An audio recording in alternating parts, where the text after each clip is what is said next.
Olá, eu sou o Cláudio Lessa, em Orlando, nos Estados Unidos, impressionado com o rumo que as coisas tomam no Fazendão. Os meliantes togados do Sindicato do Crime Organizado, que funciona ilegalmente nas dependências do antigo STF, lá na Praça dos Três Podres Poderes, alegam que Daniel Vorbarato, o galã de pornochanchadas do Cine Trancoso, sofre tortura na cadeia e, por isso, planejam libertá-lo.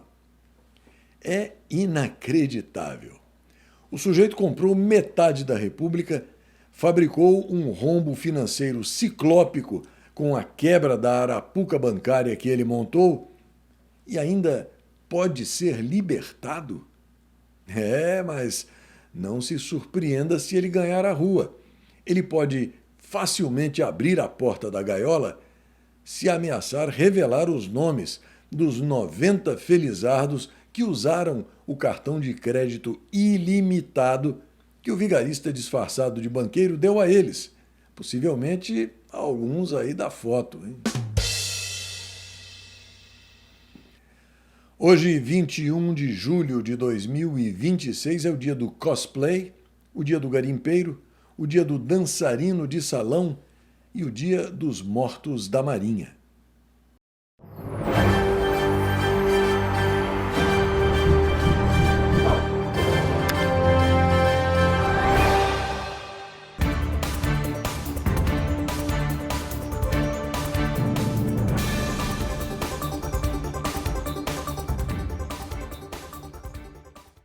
Os indicadores financeiros mostram dólar, euro e bolsa de valores recuando, Bitcoin avançando, IPCA e Selic na mesma e alta do grama do ouro.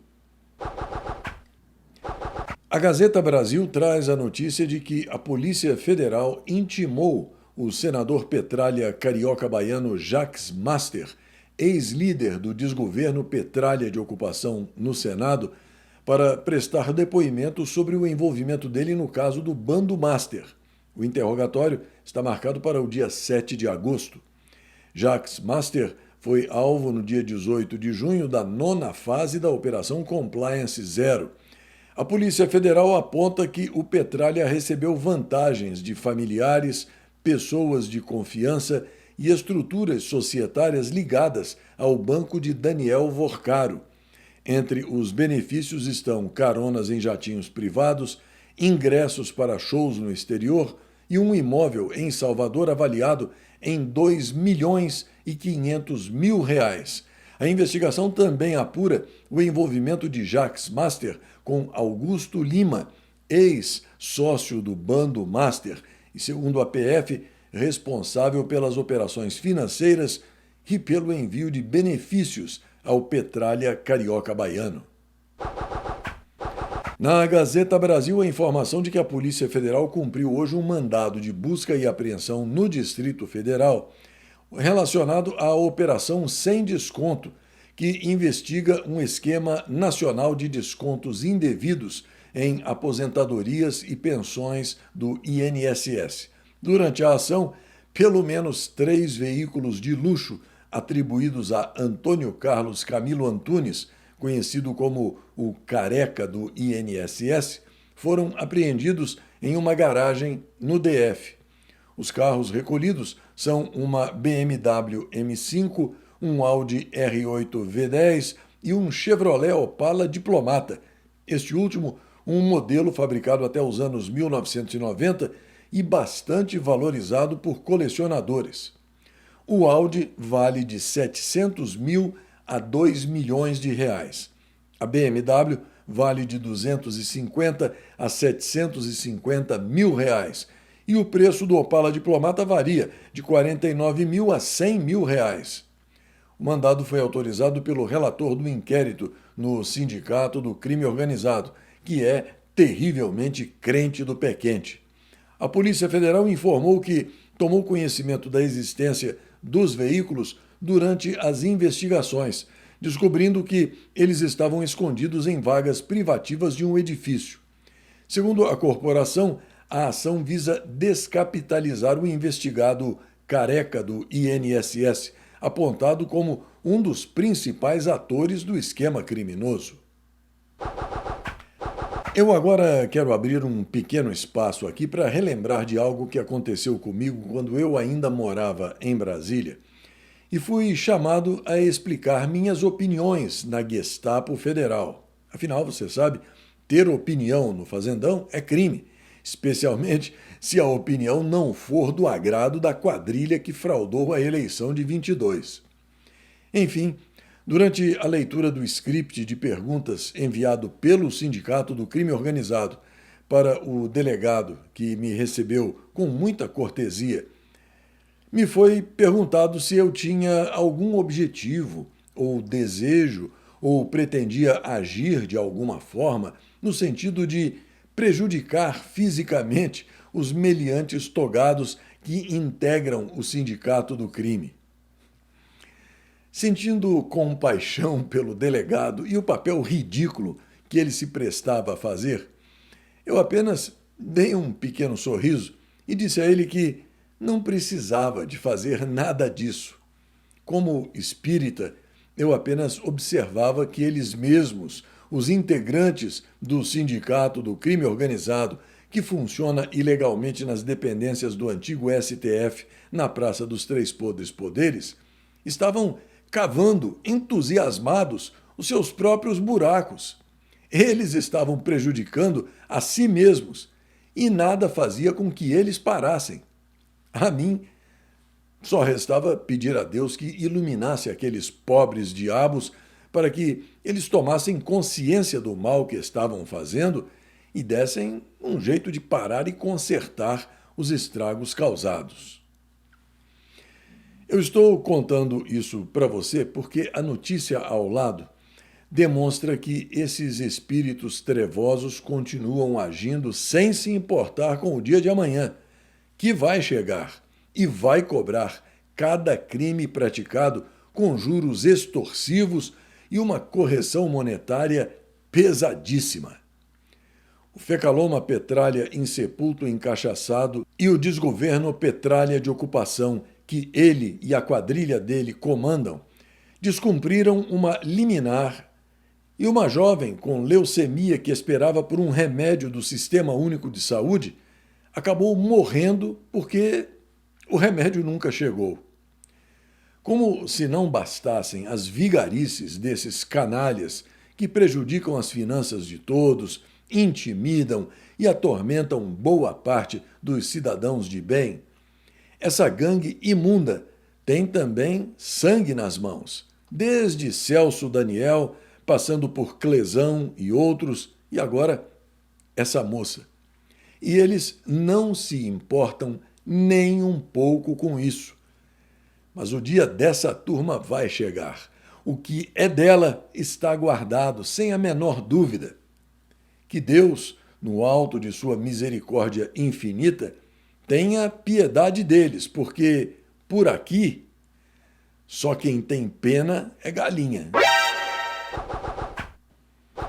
A revista Oeste informa que 3 grupos apresentaram propostas para disputar a concessão da rodovia Regis Bittencourt, a BR-116, entre Paraná e São Paulo. Segundo fontes ligadas ao certame, Arteris, Motiva, que é o novo nome da CCR, e EPR entregaram os envelopes para participar do leilão marcado para esta quinta-feira, 23 de julho, na B3, em São Paulo. A concessão abrange o trecho entre Curitiba e a capital paulista, um dos principais corredores logísticos do Fazendão. A rodovia atravessa 16 municípios e concentra o transporte de cargas agrícolas e industriais entre as regiões Sul e Sudeste. O leilão faz parte da política do desgoverno Petralha de ocupação de repactuação de contratos considerados desequilibrados. Atualmente, a Regis Bittencourt é administrada pela Arteris, que assumiu a concessão em 2008 por um período de 25 anos. Pelo modelo adotado, conhecido como leilão simplificado, o desgoverno oferece ao mercado um contrato previamente negociado com a atual concessionária. Caso outro concorrente apresente uma proposta mais vantajosa, com maior desconto sobre a tarifa de pedágio, poderá assumir a operação da rodovia. O edital prevê investimentos de aproximadamente 7 bilhões e 200 mil reais em obras de ampliação e de modernização da BR-116, além de cerca de 4 bilhões de reais destinados aos custos operacionais ao longo da concessão. Um túnel submerso promete conectar 2 continentes em 30 minutos e aposentar as balsas de uma vez por todas. O projeto prevê a construção de um túnel sob o famoso Estreito de Gibraltar, ligando Espanha e Marrocos por uma ferrovia de alta velocidade. Além disso, esta é considerada por especialistas a iniciativa de uma das maiores obras de infraestrutura do mundo. Não por acaso, o projeto passou por décadas de estudos e análises técnicas. Atualmente, a viagem entre os 2 países só é realizada por meio de travessias marítimas. No interminável morde e assopra das relações internacionais, o portal Metrópolis informa que poucos dias após acusar a China de promover a maior violação de dados eleitorais da história, o presidente dos Estados Unidos, Donald Trump, minimizou hoje o episódio e afirmou que Washington também realiza operações semelhantes contra Pequim. Trump indicou que o tema será tratado em conversas entre autoridades dos 2 países, mas descartou qualquer medida punitiva imediata e classificou o caso como um episódio do passado. Na semana passada, em pronunciamento na Casa Branca, o republicano declarou que a China teria obtido ilegalmente dados de cerca de 220 milhões de eleitores norte-americanos a partir de 2020. Na ocasião, classificou a suposta invasão como um pesadelo sem precedentes para a segurança eleitoral e disse ter determinado ao diretor do FBI, Kash Patel, a abertura de uma investigação sobre o caso. Esse tipo de comportamento errático só serve de munição para a esquerdalha democrata e acaba justificando a recusa de quase todas as grandes redes de TV norte-americanas de transmitirem o discurso do presidente. A Gazeta Brasil informa que o presidente dos Estados Unidos, Donald Trump, descartou todas as tentativas de negociação com o Irã propostas pelo Paquistão e pelo Catar nas últimas horas, em meio aos ataques aéreos sistemáticos executados pelo regime iraniano contra bases militares norte-americanas em países aliados no Oriente Médio. O objetivo declarado de Washington é reabrir o Estreito de Hormuz o mais rápido possível. Contudo, a ofensiva iraniana contra bases dos Estados Unidos no Kuwait, Bahrein, Catar e Jordânia, somada ao bloqueio imposto pelos terroristas Houthis à saída de navios petroleiros da Arábia Saudita pelo Estreito de Bab al-Mandab, no Mar Vermelho, tem complicado os planos norte-americanos. A Arábia Saudita já sinalizou que protegerá os navios dela, o que pode abrir um novo fronte no conflito. Se essa hipótese se concretizar, o Irã estará virtualmente em guerra contra Kuwait, Bahrein, Catar, Jordânia e Arábia Saudita. Na revista Oeste, a informação de que o presidente do Líbano, Joseph Aoun, realizou hoje uma visita histórica à Casa Branca, a primeira de um chefe de Estado libanês desde 2009. Ele foi recebido pelo presidente dos Estados Unidos, Donald Trump. Aoun discutiu o futuro das relações entre Líbano e Israel, o enfraquecimento do grupo terrorista Hezbollah e a situação do programa nuclear iraniano, em um encontro marcado por declarações que podem ter impacto em todo o Oriente Médio. A reunião ocorre em um momento considerado decisivo para o governo de Aoun, cristão maronita, presidente desde janeiro de 2025. Além de buscar consolidar a presença do Estado no sul do país, o presidente tenta reduzir a influência militar do Hezbollah e avançar em negociações inéditas com Israel, tendo como objetivo encerrar décadas de conflito entre os dois vizinhos. Ao lado do líder libanês no Salão Oval, Trump afirmou que espera ver, em um futuro próximo, mais países aderindo aos Acordos de Abraão, uma iniciativa patrocinada pelos Estados Unidos para normalizar as relações entre Israel e os países árabes. O presidente norte-americano também reafirmou o compromisso de Washington em apoiar a estabilização do Líbano.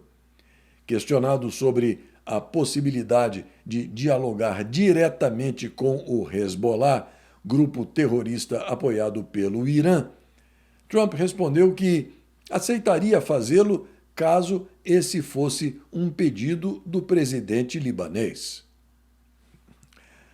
Novamente, não se dialoga com bandido nem com terrorista. Essa laia, junto com ladrões e corruptos, tem que ser eliminada sumariamente.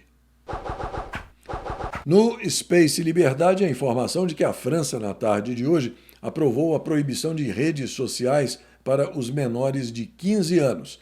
A votação foi decidida pelo placar de 279 a favor e 81 contra. Como foi mencionado hoje cedo no Jornal dos Jornais, a França agora pode se tornar o primeiro país europeu a proibir o uso de redes sociais por adolescentes. Na Gazeta do Povo, a notícia de que o cocainômano presidente colombiano em fim de mandato, Gustavo Petro, convocou uma greve geral e por tempo indeterminado caso o governo do sucessor dele, Abelardo de la Espriella, que tomará posse em 7 de agosto, revogue a reforma trabalhista da gestão do aspirador de pó ou reverta a reforma agrária, entre outras medidas.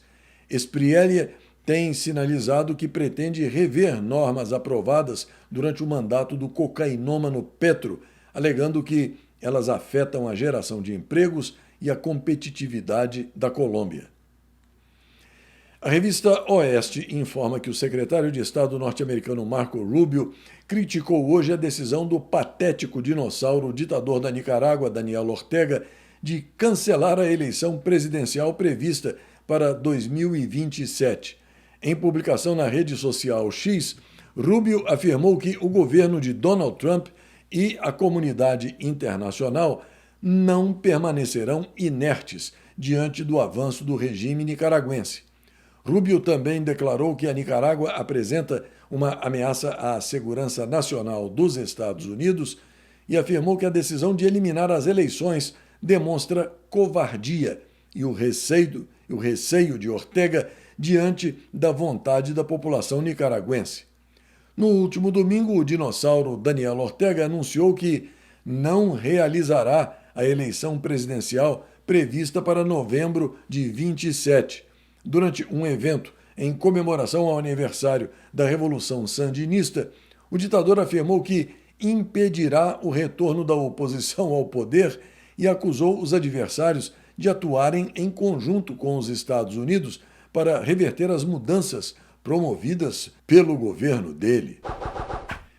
A decisão também recebeu críticas do secretário-geral da Organização dos Estados Americanos, o surinamense Albert Ramdin.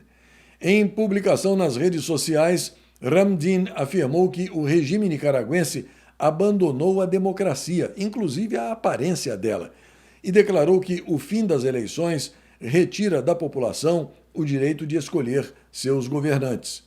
Albert Ramdin acrescentou que a OEA continuará defendendo os direitos democráticos do povo da Nicarágua. Neste dia 21 de julho, em 230, o Papa Ponciano, exilado na Sardenha pelo imperador romano, se tornava o primeiro pontífice a renunciar ao cargo para evitar que a Igreja Católica ficasse sem um pastor durante o exílio dele. Em 1831, tomava posse Leopoldo I, o primeiro rei dos belgas. Em 1873, Jesse James e a gangue James Younger realizavam em Alder, Iowa, o primeiro assalto de trem bem-sucedido no velho oeste norte-americano. Em 1902, o Fluminense Futebol Clube era fundado na cidade do Rio de Janeiro, idealizado e liderado por Oscar Cox. Em 1904, era terminada a construção da ferrovia Transiberiana, que unia a Rússia ao Oriente, com 9.851 quilômetros de extensão. Em 1906, a Conferência Internacional dos Estados Americanos era realizada no Rio de Janeiro. Em 1954, na Primeira Guerra da Indochina, a Conferência de Genebra dividia o Vietnã em Vietnã do Norte e Vietnã do Sul. E em 1983, a temperatura mais baixa em um local habitado era registrada na estação Vostok, na Antártica, a 89,2 graus centígrados abaixo de zero. Esta edição do CL News está terminando e eu aproveito para agradecer a você que me prestigia com a sua audiência, além de, mais uma vez, fazer o convite para que você se inscreva no YouTube e acompanhe de segunda a sexta o Jornal dos Jornais, que é transmitido ao vivo todas as manhãs por volta das 11 horas, além do CL News e do segmento de orações, que são publicados no começo da noite. Além do YouTube, você pode ter acesso a tudo isso pelo meu website, o clnewsoficial.com, que é ainda mais seguro. Guarde nos favoritos do seu navegador e acesse quando você quiser. Aqui vai um grande abraço para a Cileda Terezinha Pacheco Lustosa, para a Refrigeração Amazonas Limitada, Luiz Tadeu Barotti, lá de Rio Claro, em São Paulo, Rui Menezes Graça, Canal Fatos Documentados, de São Paulo, Enoque Cavalcante Santos, Flávio Batista Leite, Arlindo Pereira Pierobon, Paulo Lara Castanheira, Julieta Alcântara Costa, lá de Lauro de Freitas, na Bahia, para o meu primo José Osvaldo Parreira Guimarães, lá de Belo Horizonte, em Minas Gerais, o meu amigo Otávio Agostinho Baldo Vernaschi e para o Alex de Carvalho Xavier. Ah, e mais uma coisinha. Eu repito aqui um pedido feito por um amigo de Brasília, endereçado a todo mundo. Por favor, voltem a ler. Voltem. Se um livro for difícil, comprem gibis. Mas voltem a ler e exercitem o pensamento crítico, a ponderação, a interpretação. Está todo mundo emburrecendo coletivamente. Até a próxima.